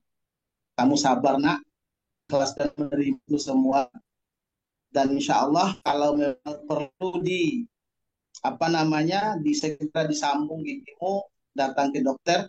Dan pada akhirnya dia menyatakan nggak perlu sekarang adalah nanti aja lah baru kita sambung. Dan dengan seperti itu dia kita merasa tenang, ya dia juga merasa tenang, ya sehingga sampai hari ini nampaknya dia merasa enjoy di pondok pesantren dan bahkan alhamdulillah komunikasi yang kita bangun ketika dia telepon, ketika dia WA dan lain sebagainya ini luar biasa. Jadi mungkin ini saya beberapa cerita tentang anak-anak kita di pondok pesantren dan apa yang disampaikan oleh Pak Ustadz kita tadi, guru kita, itu luar biasa. Mudah-mudahan kita semua bisa memaknainya dan mengamalkannya dalam membantu atau mensukseskan pendidikan anak-anak kita di pondok pesantren. Dan kami sebagai apa namanya pihak pengelola pondok pesantren siap untuk memberikan berkomunikasi sama ayah bunda insya Allah untuk kesuksesan anak-anak kita. Terima kasih kepada guru kita semuanya atas materi yang disampaikan. Assalamualaikum warahmatullahi wabarakatuh. Waalaikumsalam warahmatullah. Ada pertanyaan di chat tuh Ustazah. Oh iya Ustadz, izin Ustadz, Ana baca ya Ustadz ya. Monggo Eh, saja. Bagaimana cara menyikapi jika Ananda libur sekolah dan berada di rumah agar Ananda tidak terlalu fokus dengan HP-nya. Sudah melakukan kewajiban-kewajibannya semua di rumah, tapi setelah itu HP lagi yang dicari. Bagaimana semestinya sikap orang tua terhadap Ananda? Kata-kata apa yang baik yang harus kami sampaikan kepada Ananda kami? Begitu, Ustaz. Jadi, bagaimana menyikapi anak yang HP lagi, tapi sudah menyelesaikan kewajibannya selama di rumah ketika liburan, Ustaz. Fadal, Ustaz. Iya, terima kasih. Ini sebuah pertanyaan yang bagus sekali karena memang kita hadapi realnya ya.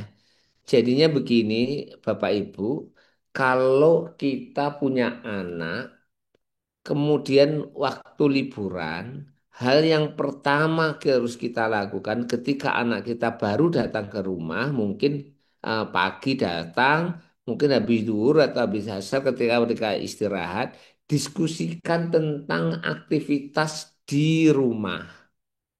Jadinya anak-anak itu hari pertama dia masih bingung aktivitas apa, maka kita tanya, nah apa yang ditargetkan pesantrenmu selama kamu liburan? Itu pertama. Biasanya kan kita ini target murojaah tahfidnya, target yang namanya membaca bukunya, target sholat jamaahnya, target silaturahmi dan lain sebagainya ada. Itu perlu ditanya. Setelah itu, apa target kamu selama di rumah? Jadi target sekolah ini. Terus juga sampaikan kewajiban kamu di rumah, bantu orang tua, kamarmu, dan lain sebagainya. Itu baru kamu boleh megang handphone. Itu yang pertama. Yang kedua adalah bahwa handphone itu kalau bisa disepakati kapan waktunya. Jadi mindsetnya bukan setiap waktu kosong ya handphonean. Akhirnya yang terjadi mereka itu minimalis ngerjakan segera tugas kewajibannya. Habis itu segera selesai walaupun dengan kualitas nggak terlalu baik. Habis itu handphonean lagi. Itu yang paling berat itu. Berarti pakailah handphone itu blocking time, di mana di waktu-waktu itu sudah tidak handphone lagi. Contoh mamanya habis itu maghrib sampai isya nggak ada handphone. Contoh mamanya kalau jam setengah 10 atau jam 10 sampai pagi jam 5 nggak ada handphone. Itu adalah hal-hal yang di mana di waktu-waktu itu ya handphone memang nggak boleh dipegang anak. Jangan percaya kalau saya janji-janji, tapi handphone bawa ke kamarnya. Saya yakin 80% akan melanggar. Karena apa? Karena ya cenderung akan sulit. Kita sepakat jam 10 nggak boleh handphone sampai jam 5 pagi, tapi handphonenya masih dipegang oleh anak. Itu sesuatu yang tidak boleh itu. Jadinya itu Ibu mohon itu buat kesepakatan di awal, terlakukan daily daily rutinnya, rutinitas hariannya selama liburan di rumah apa saja, kapan menggunakan handphonenya, kapan yang nggak boleh dan sebagainya. Insya Allah anak-anak kita nanti akan mempunyai aktivitas yang lebih positif. Gitu Ustazah, terima kasih. Oke, baik Ustadz. Jadi ada dua ya yang disampaikan oleh beliau tadi, bagaimana kita menyepakati gitu ya. Intinya adalah kesepakatan dan komitmen bersama terhadap apa yang sudah disepakati. Oke, silakan Ibunda atas nama Sabda Jihad El Sarnubi. Ya, boleh di ya silakan Bunda.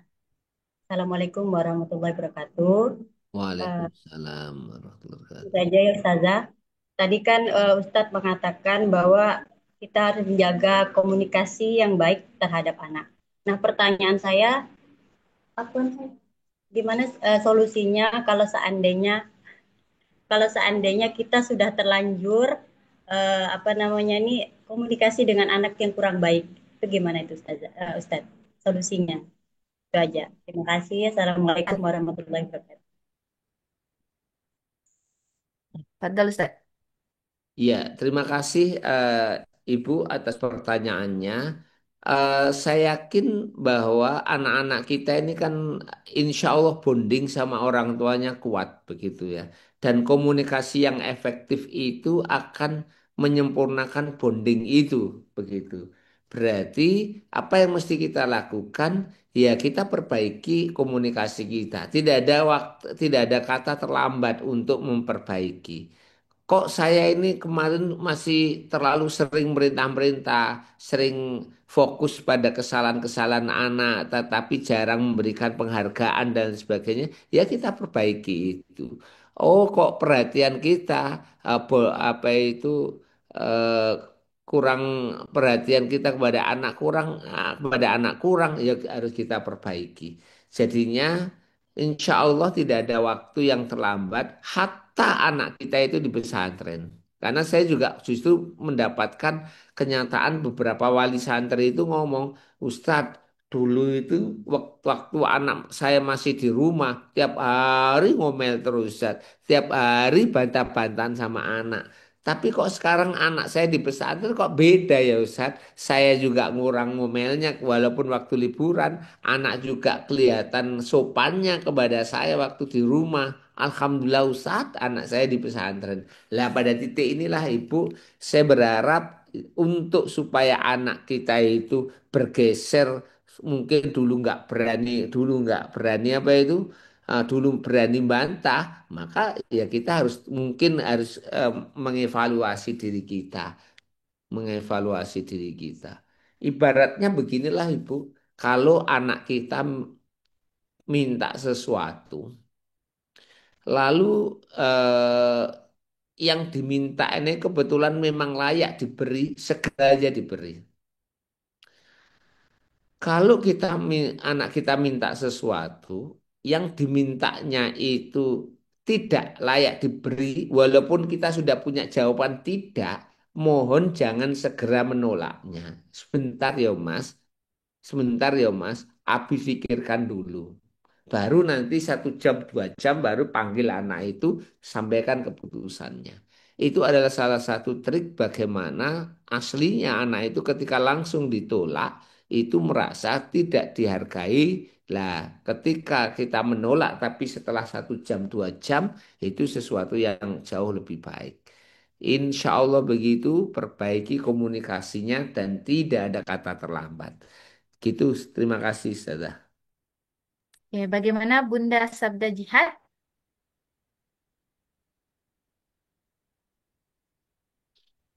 Ya, Bisa di... Ustazah, terima Oke, baik.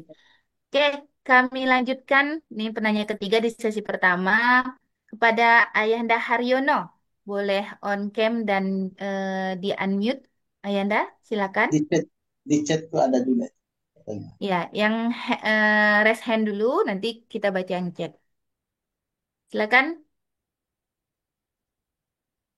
Ayahanda Haryono. Oke, baik. Saya izin ya untuk membaca pertanyaan di chat dari Ayahanda dari Faza Alifa Zahra. Afwan Ustadz, izin bertanya, apa kira-kira trik untuk memberikan support kepada anak ketika hendak balik ke pondok? Pada umumnya kalau sudah berakhir masa liburan, anak terkesan berat balik ke pondok. Padahal Ustadz. Ya, terima kasih. Jadinya begini, saya yakin hampir semua anak ketika habis liburan mau ke Balik. pondok itu apa itu muncul malesnya. Mayoritas itu, bukan minoritas malahan. Ya, enggan begitu. Itu berarti normal sekali anaknya itu. Apa dukungan kita yang mesti kita lakukan? Ya, sebenarnya dukungan kita adalah tunjukkan bahwa betul-betul kita ini eh, kita ini sangat-sangat memperhatikan dia ketika pergi ke pondok. Bentuknya adalah beberapa kebutuhan anak ya kita sediakan. Beberapa baju-baju yang mungkin selama ini masih dipakai dan lain sebagainya ya disiapkan. Begitu. Lah, hal yang dukungan yang kurang baik adalah begini. Ketika orang tua itu menyetujui permintaan anak untuk sedikit terlambat ke pondok. Itu yang terjadi seringkali karena rasa apa itu tidak teganya. Padahal batas sampai pondok jam 3 sampai asar umpamanya. Tapi ada anak-anak yang menekan orang tuanya sampai jam 4 aja Pak dan lain sebagainya. Lah kebetulan antara bapak dan ibunya nggak sepakat. Itu membuat anak peluang anak untuk memang terlambat 1 jam sampai jam 4. Tetapi beda ketika orang tuanya menunjukkan kita sudah jam 3 pas asar begitu. Lah itu bapaknya komitmen itu, ibunya komitmen itu adalah dukungan yang sangat bagus untuk anak segera ke ini. Kenapa? Karena orang tuanya tidak berselisih terhadap itu. Ya, saya kalau ada 1 hari atau 2 hari anak saya sakit, ngomong sakit, dan ya saya datang ke dokter, saya periksakan. Ketika dokter itu mengatakan memang benar-benar sakit, ya saya tidak saya tidak mengantarkan anak ke pesantren dan saya izinkan.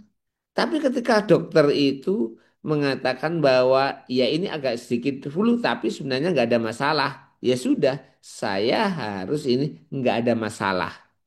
Begitu. Walaupun anak meminta untuk besok aja aku masih kan sudah dari dokter dan lain sebagainya. Jadinya sebenarnya kalau saya sih apa sih dukungan yang paling dibutuhkan ya sikap kompak orang tua untuk menepati waktu yang sudah ditentukan oleh pesantren itu dukungan yang paling ini. Jangan sampai antara suami istri berbeda yang satu anaknya agak molor dibolehkan yang satu kekeh nggak boleh. Saya kira itu saja. Terima kasih. Ya baik, bagaimana Ayahnya dari Faza Alifa ya? Intinya adalah komitmen sebagai kita sebagai wali santri atau sebagai orang tua ya untuk memberikan apa namanya ini bukan konsekuensi ya Ustadz ya.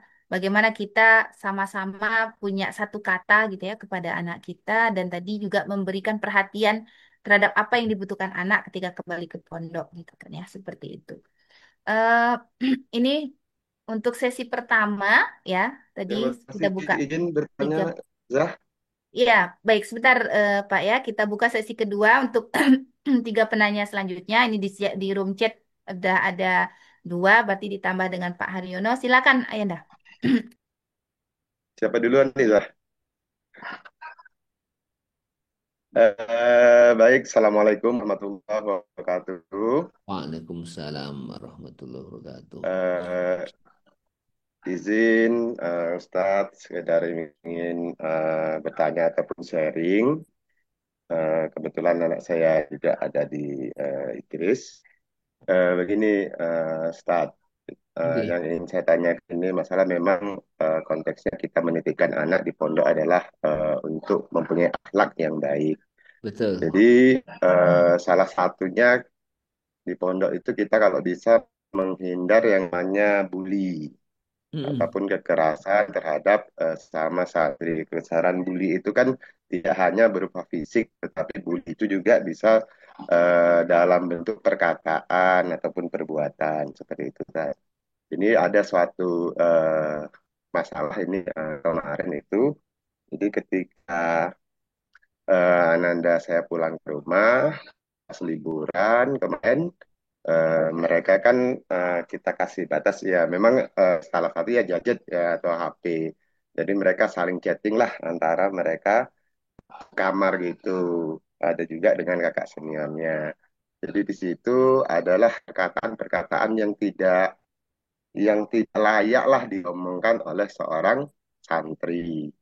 Mm. Eh, jadi kami juga sudah coba ini kemarin tuh coba kami screenshot kan ada percakapan mereka yang ya anak-anak sekarang masa anak pondok ngomongnya sampai pakai jir, anjing itu segala macam maaf cakap lah sampai binatang-binatang itu juga dibawa gitu kan.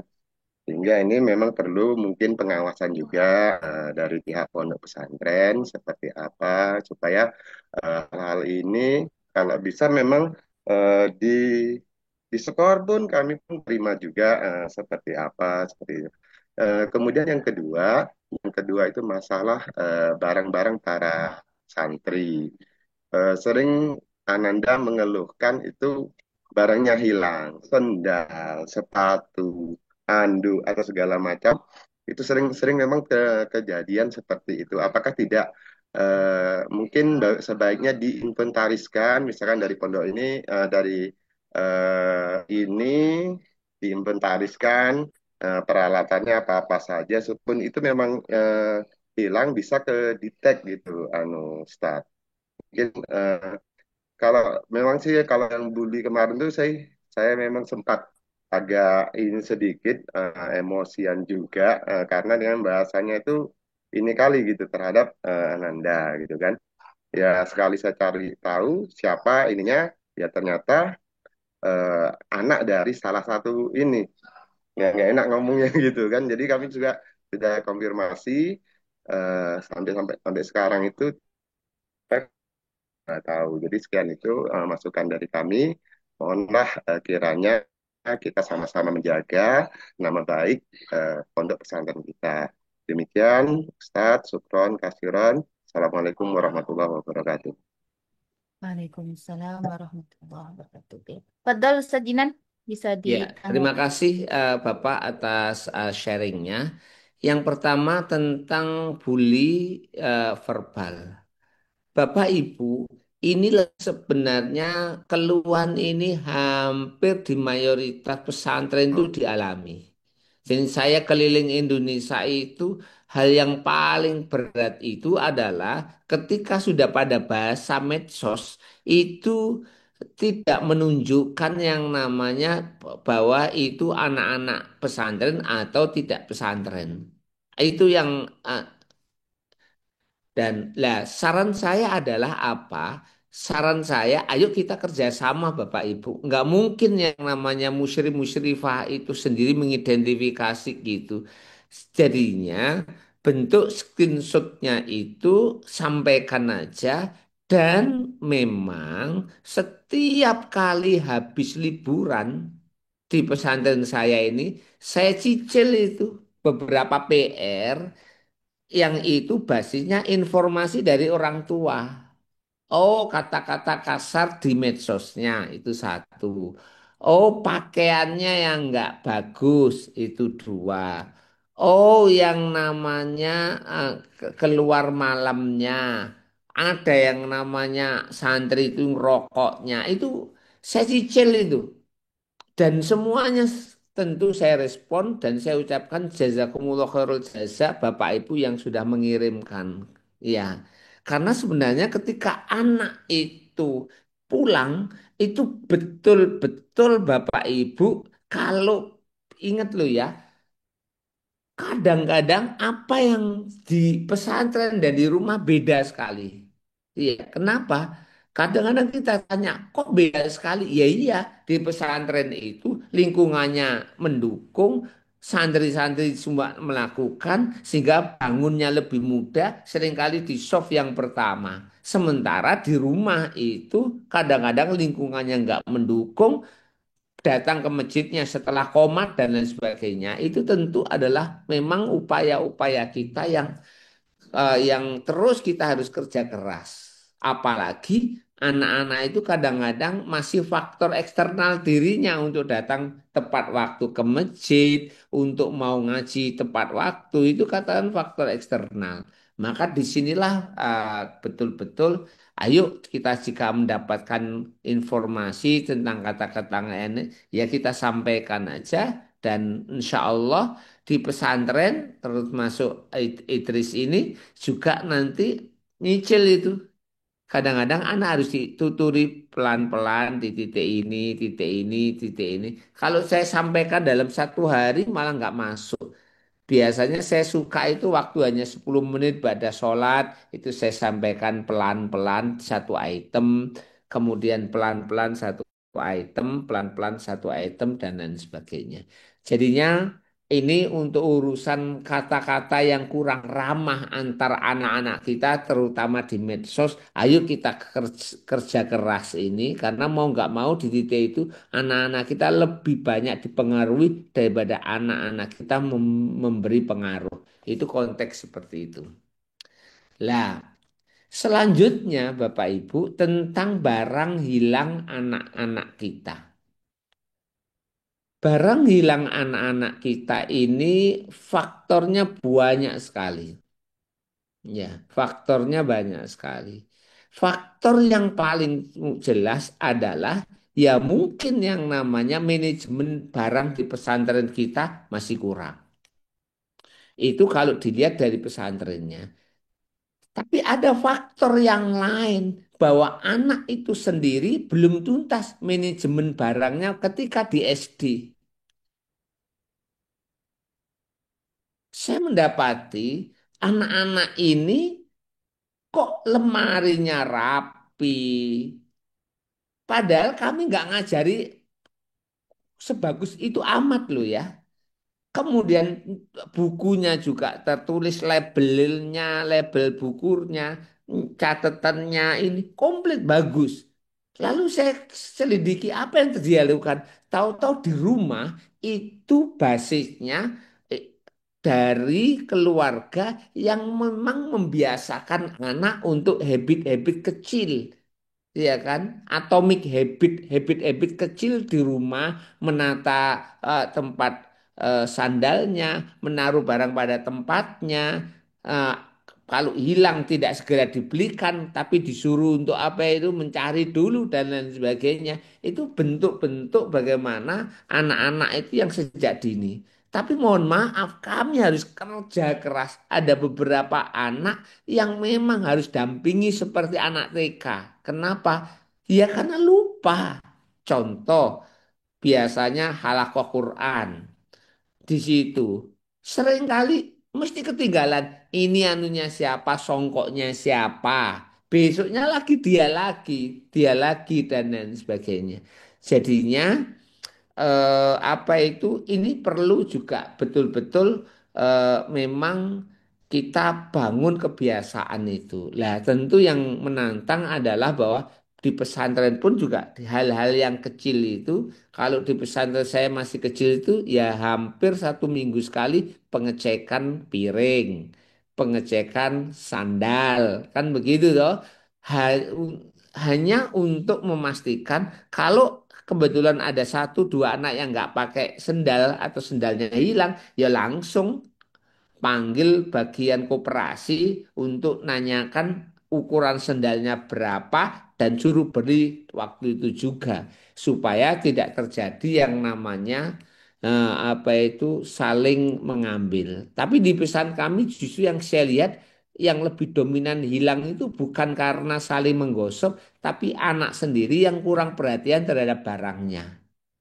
Lah, kalau anak kurang perhatian terhadap barangnya, itu masalah pendidikan yang nggak bisa 1 bulan, 2 bulan.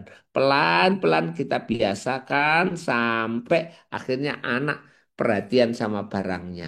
Kalau sudah seperti itu, perlu yang namanya atomic habit untuk lebih care terhadap barangnya.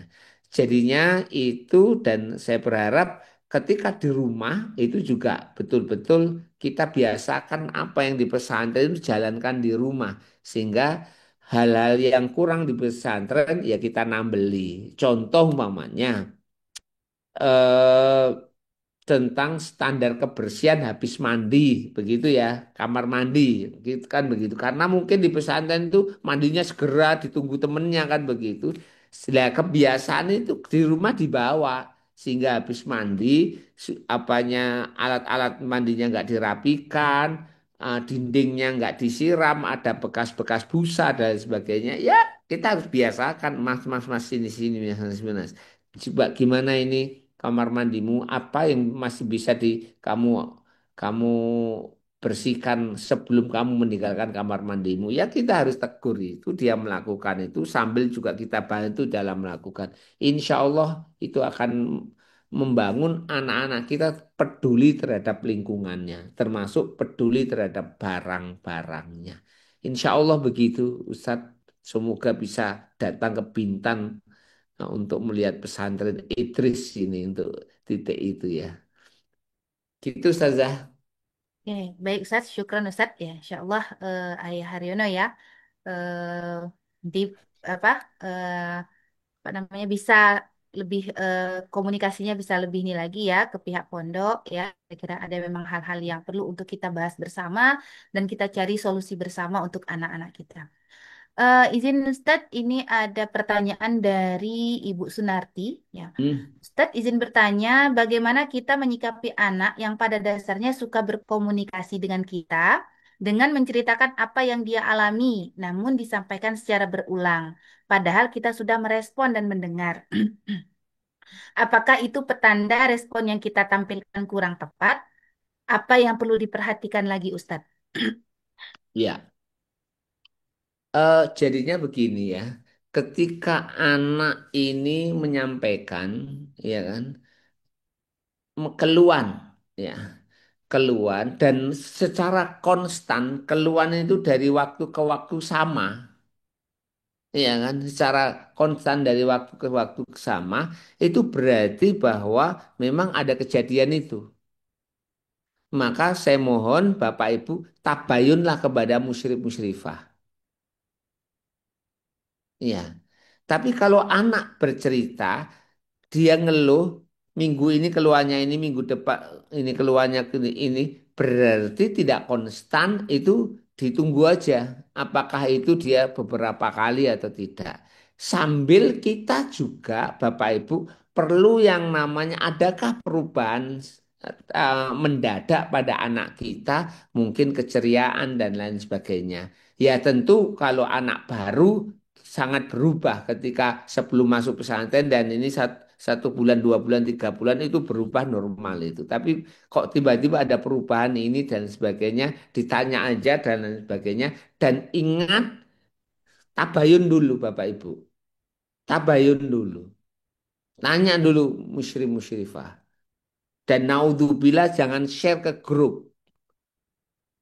Ya, itu nanti akan kembali kepada diri kita sendiri. Jadinya itu yang harus kita inikan. Lah, terkait dengan yang namanya apakah respon kita, apakah active listening kita cukup pada anak yang mengeluh di titik-titik itu.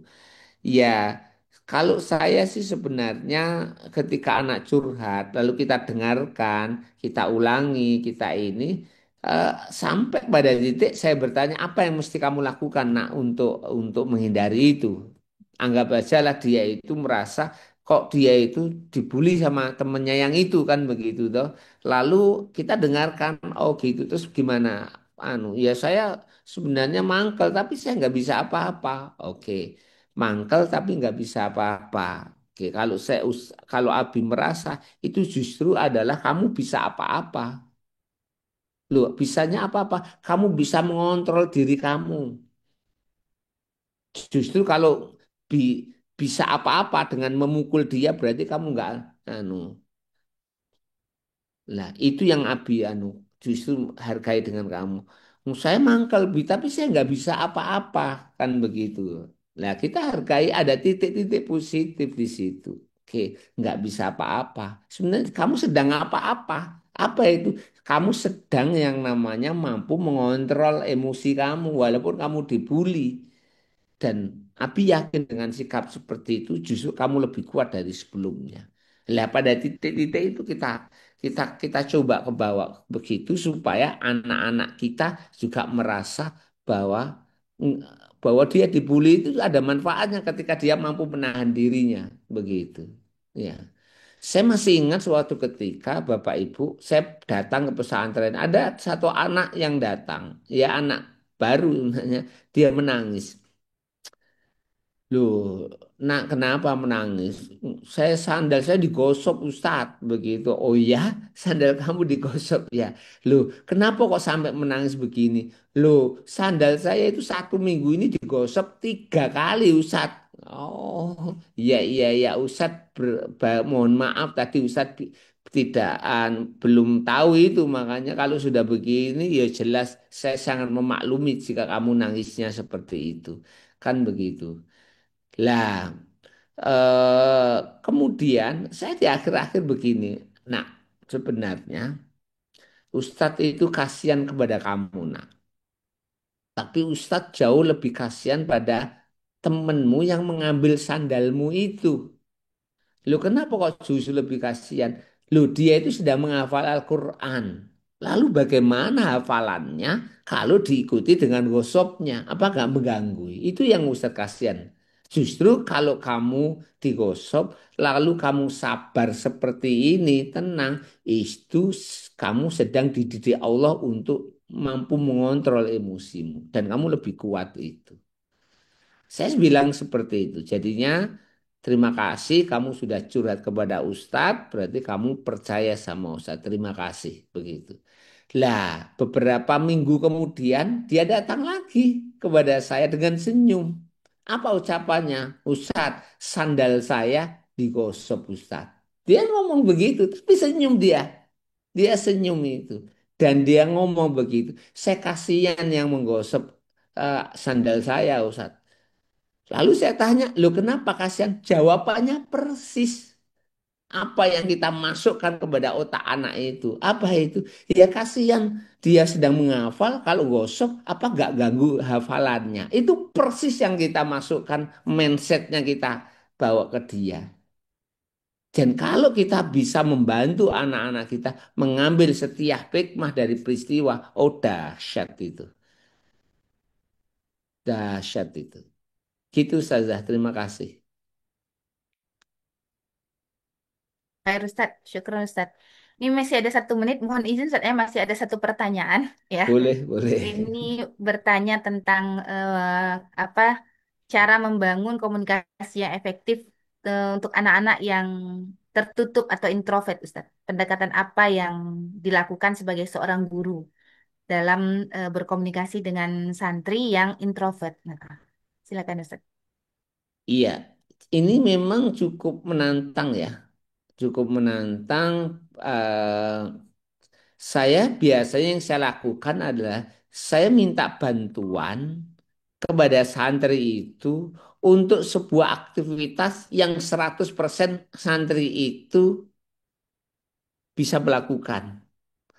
Lah dari dia bisa melakukan itu, saya kasih apresiasi. Lah ketika saya kasih apresiasi beberapa kali, maka dia mulai terbuka loh dengan kita. Berarti dia mulai merasa aman dengan kita. Coba dilakukan aja. Jadinya kenapa? Karena ketika saya minta dia membantu saya, dia merasa eksistensinya dibutuhkan loh ya. Merasa eksistensinya. Padahal memang saya pilihkan pekerjaan yang 100% dia bisa melakukan begitu untuk supaya saya mendapatkan kesempatan untuk memberi apresiasi pada dia. Lah ketika saya sering memberikan apresiasi ya penghargaannya yang jujur dan tulus tadi. Ya kan jujur dan tulus tadi tidak dibuat-buat ya itu maka insya Allah akan ada muncul bonding kita dengan anak. Lah ketika muncul bonding itu sefrekuensi dengan kita, maka insya Allah dia akan mulai terbuka untuk menyampaikan. Ya tentu jangan diharap dia akan menyampaikan di depan umum. Tidak, dia akan datang kepada kita dan ngobrol secara individual.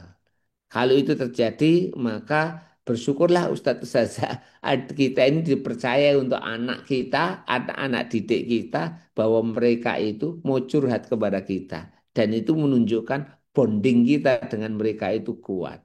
Karena salah satu tantangan yang paling berat adalah membangun bonding kita dengan santri binaan kita. Begitu ya dengan santri binaan. Kalau Ustadz Ustazah bisa melakukan itu, luar biasa. Insya Allah barokah di sana. Itu Ustadz Ustazah. Baik, Ustadz. Eh, Ini mungkin bisa sedikit Ustadz ya ditanggapi Ustadz ya. Tadi wali Boleh? santri katanya butuh memotivasi santrinya, anaknya ketika mau pulang ke pondok. Nah, kita mungkin sebagai musyrif-musyrifah Ustadz, apa kira-kira motivasi yang bisa kita berikan supaya anak-anak itu pulang ke pondok itu bahagia gitu kan ya, merasa nyaman berada di pondok dan dapat menimba ilmu dengan baik seperti itu Ustadz. Terakhir ini Ustadz insya Allah. Iya. Kalau sebelum anak pergi ke pondok, bolehlah disapa, ya kan? Lalu bolehlah disuruh cerita hal yang paling berkesan selama liburan. Begitu. Lah, ketika ketika apa itu 1 hari 2 hari kita sapa anak-anak kita, itu sama saja mereka memasukkan mindset mereka terhadap pondok. Karena kita adalah pondok, musyrik musyrifah adalah pesantren. Lah, ketika mereka tuh nyaman bercerita sesuatu yang paling berkesan dengan musyrik musyrifahnya, maka otomatis itu akan membantu anak juga. Wah, ketemu musyrifahku lagi. Oh, ketemu musyrifku lagi. Itu seperti itu. Makanya saya mohon muslim muslimah nggak perlu banyak nasihat kepada santrinya ya untuk nah ayo segera lo ya datang tepat waktu begini-begini nanti kan ganggu. Banyak enggak lah, lebih baik suruh cerita aja dan eh, sampaikan aja kok ustazah pengen ya apa itu mendengarkan langsung dari apa yang kamu sampaikan tidak lewat telepon ini kalimat terakhir begitu tambah mantep itu ustazah ya. Itu tambah mantap. Kita ketemu ya nanti di pesantren dan kita cerita panjang lagi tentang pengalaman kamu liburan. Itu tambah mantap lagi. Gitu saja. Oke, baik Ustadz. Masya Allah ya, sangat banyak ya, apa namanya, ilmu yang kita dapatkan ya dalam kajian kali ini gitu ya. Mudah-mudahan yang paling penting adalah kita bisa, apa namanya, Insya Allah berharap Allah memberikan kemudahan kita untuk mengamalkan gitu ya. Memancing ikan dapatnya sepat, sepat dimasak untuk bersama dimakan. Alhamdulillah banyak ilmu yang didapat. Mari minta pertolongan Allah untuk dapat mengamalkan.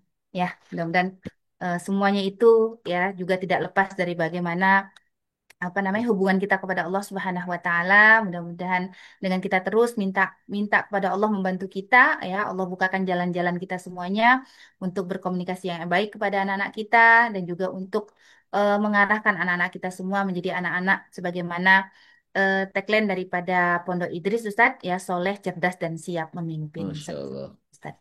Baik Ustadz, sebelum kita tutup mungkin ada closing statement Ustadz. Satu dua patah kata silakan. eh Mungkin pesan saya terakhir khusus pada diri saya. eh Berbicaralah dengan niat baik. Maka insya Allah setiap pembicaraan kita juga akan diterima dengan baik oleh santri-santri kita. Saya pikir itu aja, Ustazah. Assalamualaikum warahmatullahi wabarakatuh. Waalaikumsalam warahmatullahi wabarakatuh. Saya mengulang kembali ya pesan Ustadz kita, guru kita ya. Berniatlah baik dalam berbicara dengan santri, maka insya Allah komunikasi kita itu akan diterima dengan baik oleh santri atau oleh anak-anak kita seperti itu. Baik Ustadz, Alhamdulillah, jazakumullah khairan katsira, Masya Allah ya ilmunya sangat bermanfaat ya untuk kita semua, kami sebagai pengelola pondok, kami sebagai guru, ustadz dan ustazah, dan juga para ayah bunda sebagai wali santri ya.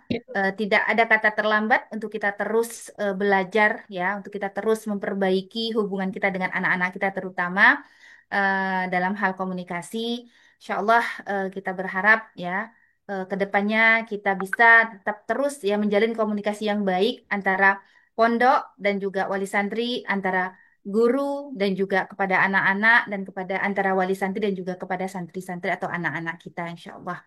Eh, Kami ucapkan terima kasih jazakumullah khairan kasiro sekali lagi kepada Ustadz Jinan ya insya Allah ini bukan pertama dan terakhir tapi ini merupakan yang pertama dan insya Allah akan ada sesi-sesi selanjutnya Ustadz untuk sharing ilmu ya berbagi ilmu bersama kami.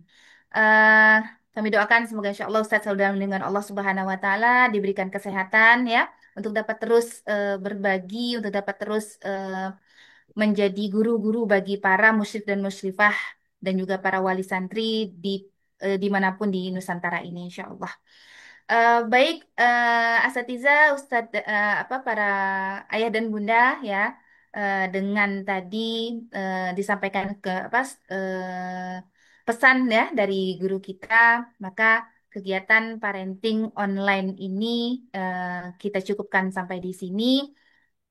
Mudah-mudahan ya, insya Allah kita semua bisa mengamalkan dan kita semua bisa tetap terus dalam bimbingan Allah Subhanahu wa Ta'ala. Izin mungkin sudah difoto atau bagaimana ini? Host, sudah ya? Sudah kayaknya. Sudah ya, Alhamdulillah. Baik, kita tutup sama-sama. Oh, di sini baru ngeliat nih Ustadz Fauzi ya dari Gria Parenting. Ahlan wa sahlan Ustadz ya. Insya Allah. Baik, kita tutup sama-sama dengan lafaz hamdalah. Alhamdulillahirabbil alamin. Kemudian doa kafaratul majlis, subhanakallahumma wa bihamdika asyhadu alla ilaha illa anta astaghfiruka wa atubu ilaik.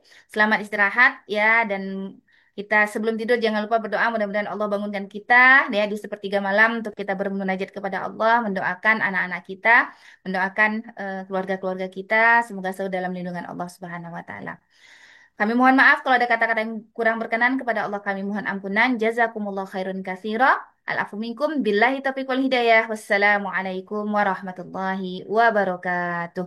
Waalaikumsalam warahmatullahi warahmatullahi wabarakatuh. Jazakumullah khairan ya Ustaz. Wa iyyakum Ustadz Suparman, sehat selalu antum. Mudah-mudahan Ustaz sehat selalu dan bisa berkunjung ke Bintan insyaallah. Amin, amin. Insyaallah. Terima kasih Ustadz. Assalamualaikum. Barakallahu fikum Ustaz. Jazakumullah khairan.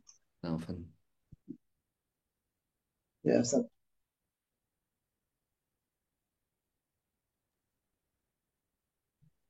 Kami mohon izin pamit, Ustadz Suparman, Ustadz Sunardi.